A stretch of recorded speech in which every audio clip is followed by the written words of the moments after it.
पुण्य का फल। एक बार की बात है कि एक गांव में एक गरीब आदमी रहता था। वह आसपास ही मजदूरी करता था। उसका एक लड़का था। उनके परिवार की आर्थिक हालत अच्छी नहीं थी। इस बात से लड़का परेशान रहता था। उसके स्कूल की फीस भी जमा नहीं हो पा रही थी। तो लड़के ने सोचा कि कुछ किया जाए जिससे परिवार के हालत अच्छे हो सके।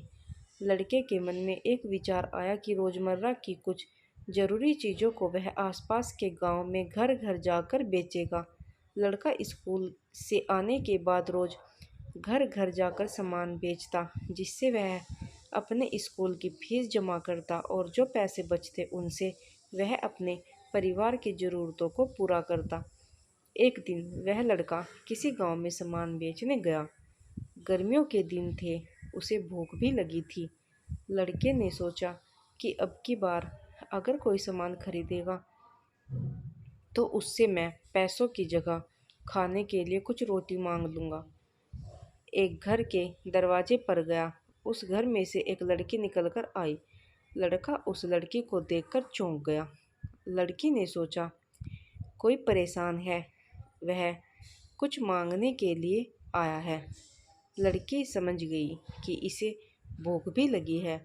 लड़की घर के अंदर गई और रसोई में से 2 रोटी लाकर लड़के को दे दी।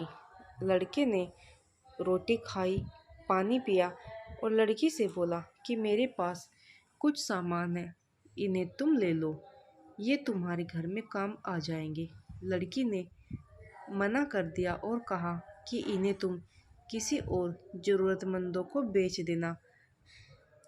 लड़के को उस लड़की की बात बहुत अच्छी लगी और वह लड़की को धन्यवाद बोलकर आगे चला गया। समय बीतता गया और लड़का पढ़ने में काफ़ी होशियार था।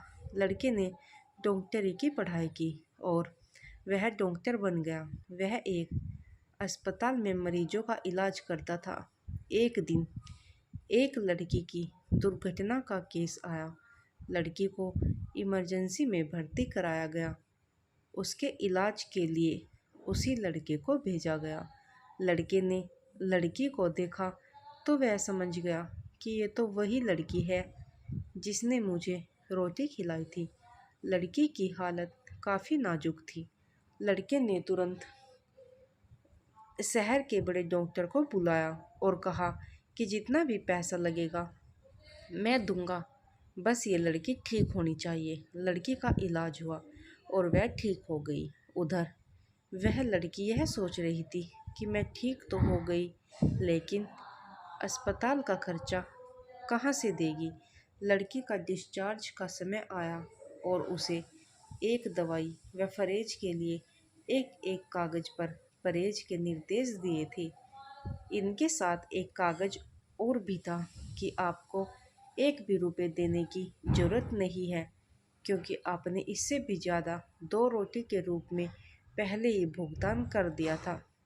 लड़की को भी वह बात याद आ गई कि मेरे इलाज के पैसे उस लड़के ने भर दिए जिसे मैंने पहले कभी खाना खिलाया था। दोस्तों, इस कहानी से हमें ये सीखने को मिलता है कि हमें ज़रूरतमंदों की हमेशा मदद करनी चाहिए। हमारे द्वारा किया गया पुण्य का अच्छा फल हमें किसी न किसी रूप में ज़रूर मिलता है।